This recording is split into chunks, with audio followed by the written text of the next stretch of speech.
আসসালামু আলাইকুম ফ্রেন্ডস, এডুজেট শিক্ষায় আপনাদেরকে স্বাগতম। আপনারা সবাই কেমন আছেন? আশা করি সবাই ভালো আছেন। বরাবরের মতো আপনাদের সাথে আছি আমি সাইফুল ইসলাম। চলে এসেছি নতুন একটি ভিডিও নিয়ে।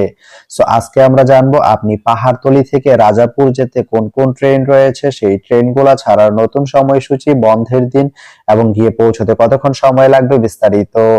আমি যদি আপনাদেরকে ট্রেনের সময়সূচিগুলো বলে দেই, আপনি পাহাড়তলি থেকে রাজাপুর যেতে প্রথমেই যেই ট্রেনটি রয়েছে সেটি হচ্ছে কর্ণফুলী। কর্ণফুলী ট্রেনটি পাহাড়তলি থেকে ছাড়বে সকাল 9টা 57 মিনিটে এবং এটি রাজাপুর গিয়ে পৌঁছবে দুপুর 1টা 16 মিনিটে। এই ট্রেনটির কোনো অফ ডে নেই। এরপরে রয়েছে ময়মনসিংহ মেল। ময়মনসিংহ মেল ট্রেনটি পাহাড়তলি থেকে ছাড়বে বিকাল 4টা 35 মিনিটে এবং এটি রাজাপুর গিয়ে পৌঁছবে রাত 9টা 34 মিনিটে। এই ট্রেনটির কোনো অফ ডে নেই। তা আপনি পাহাড়তলি থেকে রাজাপুর যেতে এই দুইটি ট্রেনের যে কোনো একটি ট্রেন ব্যবহার করতে পারেন। তো ভিডিওটি কেমন লাগলো অবশ্যই কমেন্ট করে জানাবেন। আর ভিডিওটি যদি ভালো লেগে থাকে বা আপনার কোনো উপকারে এসে থাকে তাহলে ভিডিওতে একটা লাইক করে দিবেন, কারণ আপনার একটা লাইক আমাকে অনেক ইন্সপায়ার করে নতুন নতুন আরো ভিডিও বানাতে। তো ধন্যবাদ সবাইকে ভিডিওটি এতক্ষণ ধৈর্য ধরে দেখার জন্য। ভালো থাকবেন, সুস্থ থাকবেন, এডুজেট শিক্ষার সঙ্গেই থাকবেন।